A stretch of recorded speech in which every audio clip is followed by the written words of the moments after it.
And then I decided to draw it, and I plastered it on the ceiling of my van, so that when I would wake up in the morning, I could just stare at it and try to figure it out. And so I'm in the van in the morning, and I look at it, and then, fairly rapidly I realize that there's a tetrahedron on the bottom of it. Okay? This part here is a tetrahedron, if it's seen in 3D.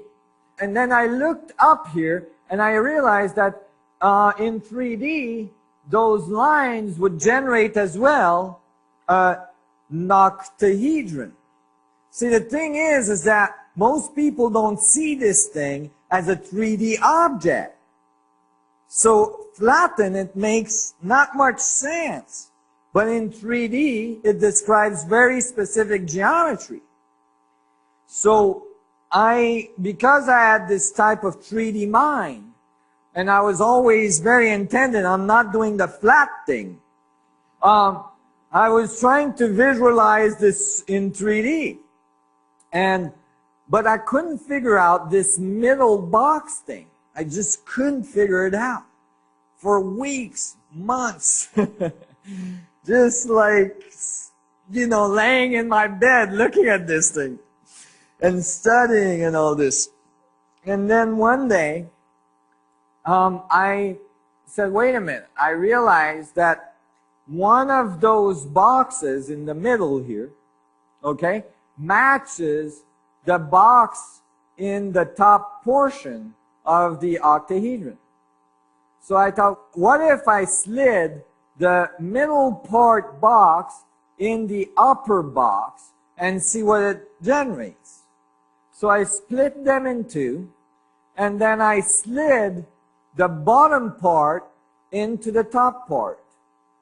And when I did so, it was like a key, right? It just locked in and generated all the vectors necessary to have a tetrahedron and an octahedron, one on top of each other. So now I had all these vertices for 3D geometry. These are the only geometry necessary to produce a 64 tetrahedron grid. So I knew I was close. So I got really excited, and I continued studying and intensely studying, and I realized something, is that the Kabbalistic text doesn't say there's one tree at the root of foundation, the foundation of the universe, or at the root of the universe. There is 4 trees at the root of the universe. And they said that the 4 trees were attached at the same root. Now I thought, well, wait a minute. Maybe they're still giving us only half the code. Maybe there's 8 trees, and they're only giving us the polarity, the half polarity of the code. I looked at my structure again that I had come up with from sliding the bottom into the top, and I realized I had extra lines. And these extra lines match the lines to generate the star tetrahedron. So if I got all the branches of the tree, and then I attach the 8 trees together, I would have 8 star tetrahedrons coming together to generate the 64 tetrahedron grid. And what Ptolemy had decoded this right was that by the time I was finished, I could now plaster the Kabbalistic tree right over top of the 64 tetrahedron grid and get all the 9s of the 2D tree out of the 3D geometry. It worked. And hooked all together, it generated all the intersection necessary to build a 64 tetrahedron grid. And when I calculated this, then I saw that it could be done in many different ways. But one thing that was for sure, the Kabbalistic text said actually there's 10 spheres. They're called sephiroths. And they come from the word sapphire. Okay? So actually it's talking about crystals again. And it says that these sephiroths are the joints between the pathways of creation. And it said that there was this 10 sephiroth to one tree, but because they're all hooked to the same center, to the same root, which is called the crown sephiroth, which is described as a point of indwelling where God falls or God goes towards infinity. Okay? Basically describing a singularity. When they say that, they say that one doesn't count. So you get 9 sephiroth per tree. Well, if you have 8 trees and you've got 9 sephiroth per trees, 8 by 9 is 72. And now you're right back to the 72 powers of God. And the code has brought you all the way back to the beginning in a feedback loop of coding information. And so I continue to find the solution to this. We did a small animation on how the trees come together, and it's literally the trees compressing together, creating that collapse into singularity, generating the code. It's quite amazing. Then it generates all the joints necessary to produce the 64 tetrahedron grid. So I wrote a little thing on this. It's an old book I wrote. It was all my findings on ancient civilization. I didn't write anything on. I wrote some physics in there, but just layman physics because I wasn't prepared yet for that. And the day I was writing this part of this little booklet that some people here have, that day, while writing this, I decided to log on to the net and look at what, is happening in the crop circle world. And sure enough, that crop circle occurred that day. That was freaky. So it really, was an amazing journey through this information of the Bible and the codes of ancient civilization all around. And I really was taken by it. And it was so confirming, and it just took, and every step of the way, it just kept on confirming. And, in this short presentation, yeah, I don't have time to go through all the details. I do give week-long presentations where, we have time to go through all the details of things. And even then, in a week, I usually still run out of time. But there's so many of this amazing confirmation that came along the path. Every step, every time I would doubt, something else would come out and grab me and show me the way. And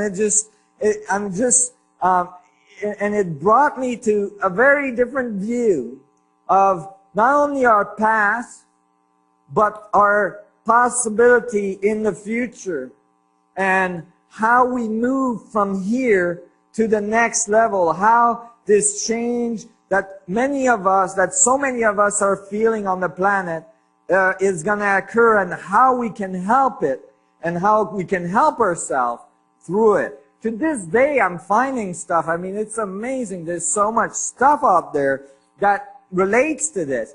It's almost like there's nothing else. And in case of this being correct, then there isn't really anything else. There is this amazing structure of the vacuum that generates reality as we see it that generates our existence, and it basically oozes out of us throughout our civilization, throughout our understanding, throughout our physics, throughout our advanced thinking, and it really brings us to a different way of relating the world. In this way of relating into the world, and that's where I believe that the New Testament and the Old Testament comes together. Because I believe that the Old Testament is talking about very advanced technology, and that the New Testament is talking about where you have to be in being able to have this level of technology. And that when the two come together, then you have a complete being, you have a complete master, you have a civilization that has reached levels of masteries in which they have an equilibrium between their external world and their internal world. They have understood that they hold singularity, that they are in contact with the universe within their existence, even within their physical existence, which is made from subatomic mini black holes connecting all things together. And from that perspective, a civilization would build a completely new set of technology, a completely new set of interaction in its civilization, of relationship with each other, and certainly realize their common goal and their common aspiration. I always say this, this model tells us really that the surface of a planet is like an event horizon from which each individual is a little sun ray, right? And that sun ray has a very specific vector direction in space in which it gathers a very specific set of information. However, all of our feet are pointing to the same singularity, to the same center, and connecting us all. And that singularity holds us on the surface of this planet as our gravitational field. And if we get to this, I believe we can develop technology out of this that will bring us to the stars.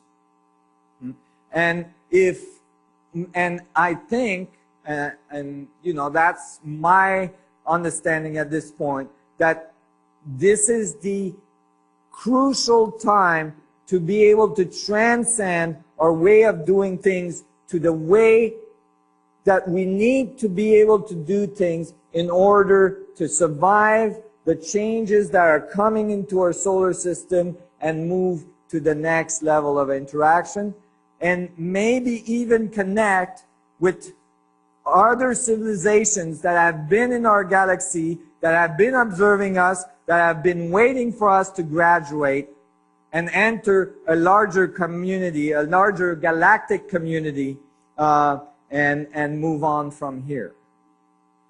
So, thank you very much for all your attention today.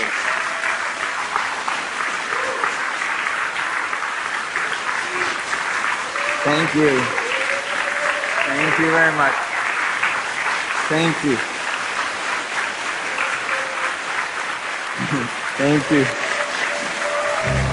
Thank you. Thank you very much.